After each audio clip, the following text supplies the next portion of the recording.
Tinashe. Hey. How are you? I'm excellent. How are you? I'm very good, thank you. It's a real pleasure to meet you. Yes, you as well. You signed to RCA in 2012, right? Yes. It's 2014 now. Right. What happened? It's the first single. Why did it take so long to come? Honestly, I've been working on the album since the beginning of 2013. I really signed with them like probably halfway through 2012. So it took like a couple months just to get everything established, situated. And then at the beginning of 2013, I started working, and I've recorded about 100 songs in, that year and a half span that's been since then. So I definitely have been working. I've been doing a lot of stuff and, really building it up. So it's amazing now that it's all ready to come out, Of course. And before you got signed, you were hard at work Yes. with the mixtape grind. Boss, for example, Yes. from your first mixtape, you recorded the song yourself. Right.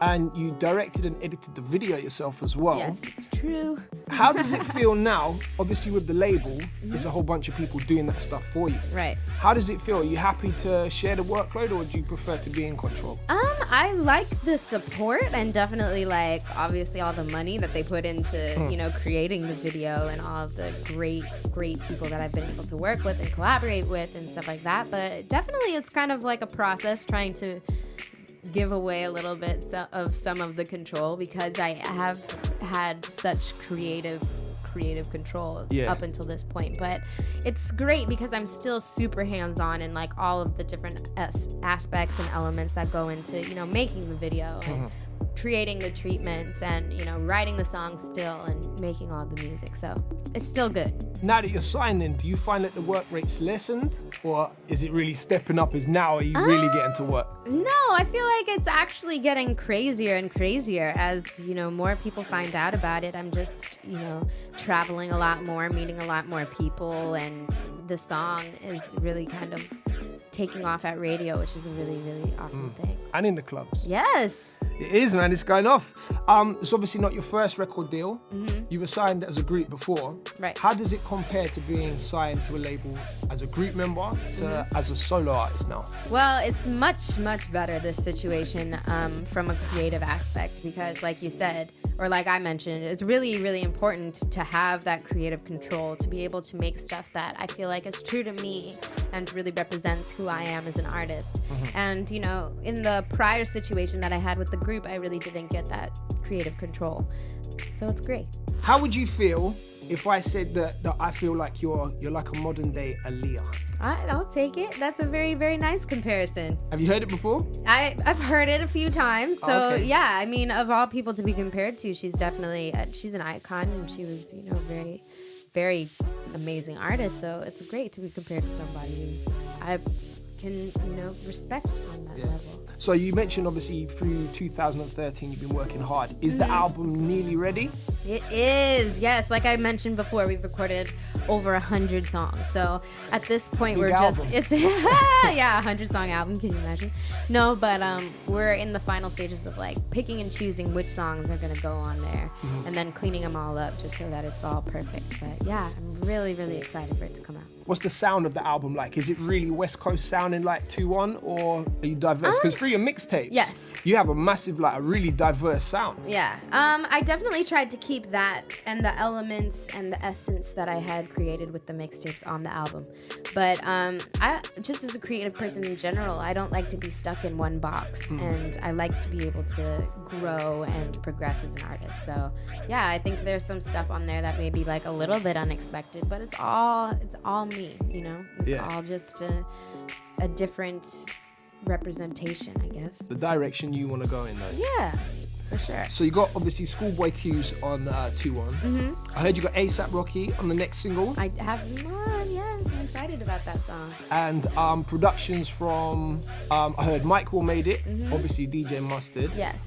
Boy Wonder. Yes. And I heard a rumor that there might be a Kendrick Lamar collaboration on the album. Oh, you never know. Another West Coast artist. You never know. That's definitely a rumor. Yeah. Oh, okay. No, not confirming or denying, no. Yep. I thought I was gonna get something out of you, Who chose 2-1 to be the first single from the album? I think it was a collaborative decision between like me and, you know, some people from my label. They just all really loved it. And I love it in the sense that, you know, you can dance to it and it's high energy and I can really like go off on stage and stuff like that. So I thought it was the perfect single. Yeah. So talking about going off on stage then, I've never seen your live performance yet. I've only obviously seen the videos. So are you fully involved with the dance routines and everything through the whole show? Yes. I'm working with Jaquel Knight, who's a choreographer, who's done like a lot of really, really amazing stuff. If you Google him, you'll be like, whoa.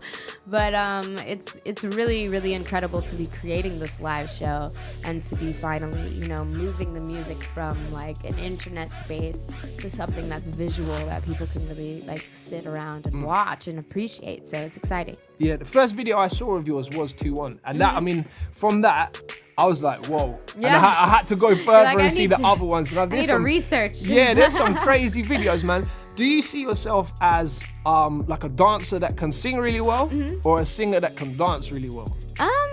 I see myself as a singer first and foremost, and then dance is just like an extension of, I think, my passion. I've been dancing since I was 4, ballet, tap, jazz, and hip hop. So I definitely consider myself a singer who can dance. The type of dance you do, your fitness levels have got to be up. Oh yeah. Right? So I'm just assuming you don't smoke. I don't smoke. Good. And obviously you got a healthy lifestyle to keep your fitness up. How do you feel like when you see artists, people, just for example, throwing a name out like Miley Cyrus, I'll say dancing, I'm throwing the term around loosely, man. How do you feel when you see artists like that do have particular bad habits, gaining so much success from their performance, when you have to put so much work in to keep the fitness and the healthy lifestyle? I think to each his own, so I can't really like judge anybody. I think it's, you know, you do whatever works for you, and if you can still put on and maintain like a great show and, you know, professionalism, then more power to them. I feel like you've done this before. You're dodging these. As well as being a singer and a dancer, you produce. Yeah. I kept finding all this stuff out about you, and I was like, whoa. Do you make the beat first and then write to the beat? Or do you have like a song written and then you make the beat around the lyrics? Usually it starts off with the music, and, you know, I typically find inspiration in the music, but it's just fun. The whole creative process, you can never really put like a formula with it. It's always kind of up in the air. You never really know how you're going to get the final product, and you just have to go with it. Yeah, it's just what happens. It's just whatever happens. Yeah, your Blackwater mixtape, which I actually listened from. I've heard parts of it before, but last night I was listening from start to finish, which is a really great mixtape. Thank you. Did you make all the beats from that? I did not. I made like, well, I don't know if I can't even remember. But Blackwater, I did create it in my home studio though. So I was getting beats sent to me from different people. Actually, Boy wanted to produce the Vulnerable track on there with Travis Scott. Yeah, that was one of my favorite ones. Yeah. So it's fun to be able to then, you know, take these really great production and then put it into my home studio environment, and then I was writing the music and then, you know, creating it and vocally producing all of the stuff. And yeah, it's great. It's fun to do that in, you know, my home environment. Yeah. One thing I did want to ask was, why are some of the tracks on Blackwater so short? They're like just snippets. Yeah, I think only 2 of them are kind of shortish.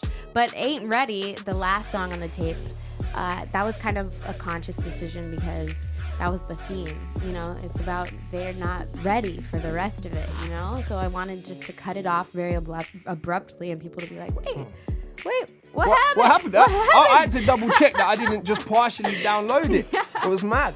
All right, so just to wrap up then, I'm gonna throw some questions at you. This is called the fun bit. Okay. Are you ready for the fun bit? I'm ready. So, what's your favorite pizza topping? Pepperoni. Pepperoni, same as me. Who's the most famous person in your phone? The most famous? I don't know, maybe Schoolboy Q. If you could speak another language, what would it be? I would like to speak Shona, which is the language that, you know, my dad's culture from Zimbabwe, they speak. I can't speak it. I wish. Where were you on Valentine's Day? At home. Oh. I didn't have a Valentine. Oh, well, maybe I'll hook it up for next year for you. Next year. What would you prefer, to travel back in time and change something from your past, or go into the future and see what's coming? I don't know if I would really want to do any, because if I change something from the past, I don't know if I would, where I'd end up. There's like a series of events. Everything kind of happens for a reason, you know? And then I think going forward into the future, it would be kind of scary. I wouldn't want to know what happens, because then that would suck. So I guess I guess I'll stay here. Fair enough. If you could work with anybody dead or alive, who would it be? Michael Jackson. That's quite a common answer. Yeah. I won't ask why. He's a legend, right? He's a legend. Absolutely. What's the best thing about where you're from? The weather. Weather. I've never been to LA, but It's sunny all year long. better than England, right? It's definitely sunnier than England. What's the last dream you remember having?